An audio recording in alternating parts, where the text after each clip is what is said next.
La vie m'a donné la possibilité assez tôt de vivre des responsabilités qui m'ont permis de forger ma personnalité et qui m'ont aidé à surmonter des défis. Mais soyez rassurés, quand je vivais toutes ces choses, je n'avais pas le sourire. Plus tard, grâce aux dons que Dieu m'a fait et aux performances que j'ai pu développer, je suis devenue coach en développement personnel et en éducation matrimoniale. Alors j'accompagne les hommes et les femmes qui souhaitent avoir un équilibre entre vie personnelle et vie professionnelle à le faire. Et pour ces femmes spécialement qui voudraient se démarquer de façon authentique, je suis aussi avec elles pour les accompagner dans ce cheminement parce que je l'ai vécu, je l'ai expérimenté depuis l'âge de 15 ans. C'est beaucoup, hein? Bienvenue, bonjour. Vous allez bien, j'espère. Aujourd'hui, je parle avec vous de relations amoureuses et de 3 signes qui prouvent qu'on a fait un mauvais choix et de solutions qui pourraient nous aider à bien vivre malgré ces choix qui ont été faits. Vous savez, ça nous arrive à tous, hein. Quand on va dans le passé, on se rappelle de qui on a été et de qui on a choisi des fois pour être en couple. On se dit, j'aurais pas dû. Mais il faut de tout pour faire un monde et l'erreur fait partie de la vie. Elle permet de se forger, de tirer des leçons et surtout d'éviter de rester dans l'erreur quand on prend conscience, n'est-ce pas? Aujourd'hui, je partage avec toi qui me regarde 3 signes qui prouvent que tu as fait un mauvais choix et 3 solutions qui pourraient t'aider à améliorer les choses. Alors, est-ce que vous êtes prêts? On peut commencer? Le premier signe qui devrait te faire te rendre compte que tu as fait un mauvais choix, c'est une relation amoureuse où il n'y a pas de respect. Je ne sais pas comment certaines personnes arrivent à rester dans des relations où on ne les respecte pas.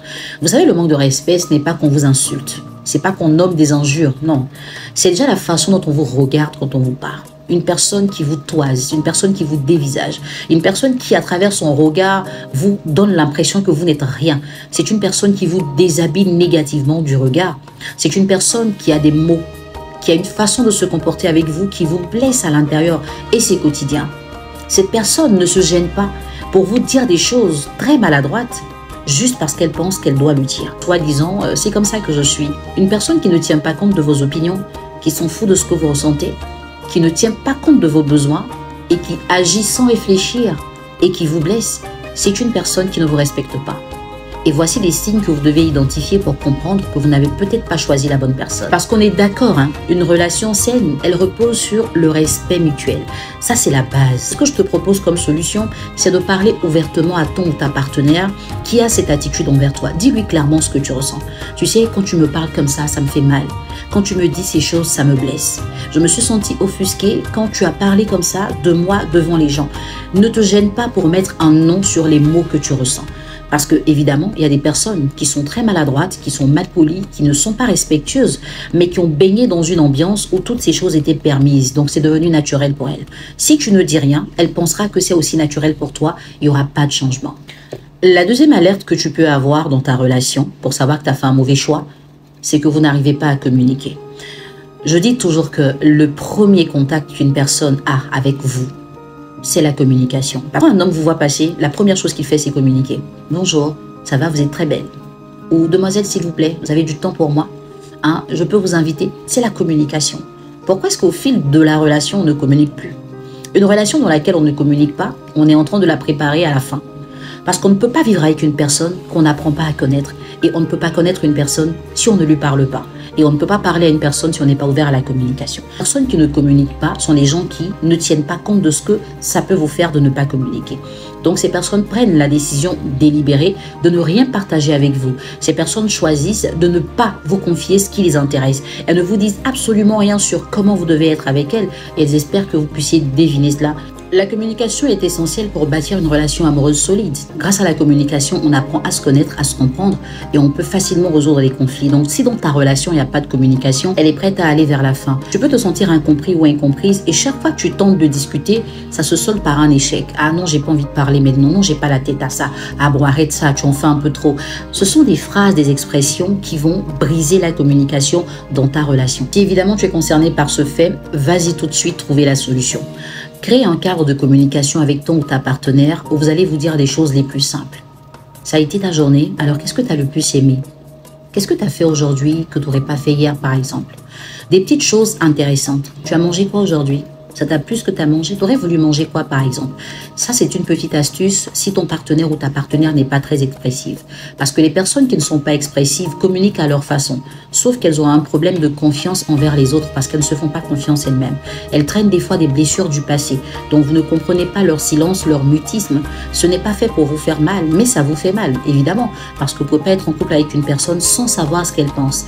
Si vous voulez débloquer ce petit niveau-là, allez-y dans des petites questions, des questions qui vont donner des réponses évidemment, d'accord? Pas des questions profondes où on doit réfléchir. Tout doucement, la personne va s'habituer à vous parler et ça va devenir plus naturel.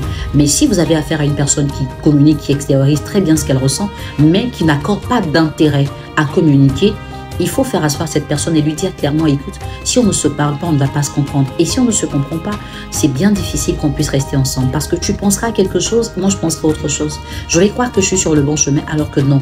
Et la relation n'est pas en train d'être sécurisée. Beau gars, il faut qu'on commence à se parler. C'est important.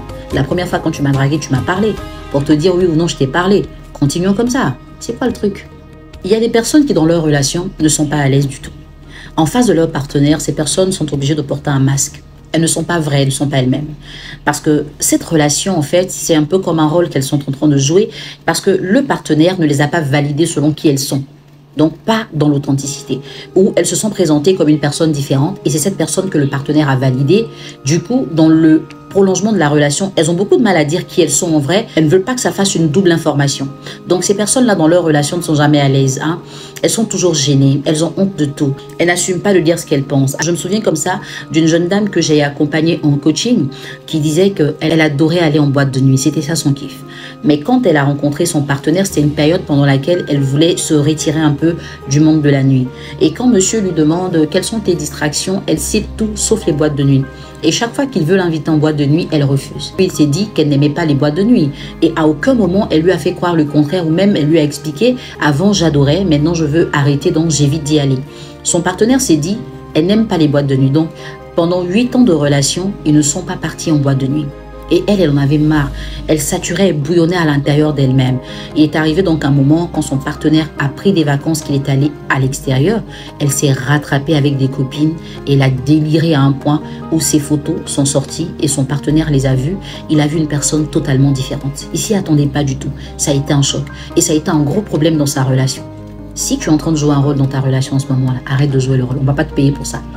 Il faut être vrai avec ton partenaire. Ton partenaire doit te connaître. Il doit connaître tes forces et tes faiblesses. Et tu dois travailler tes faiblesses pour en faire des forces. Et ça va l'aider à mieux comprendre ta situation pour ne pas te juger. Avant de terminer, je te présente quelque chose.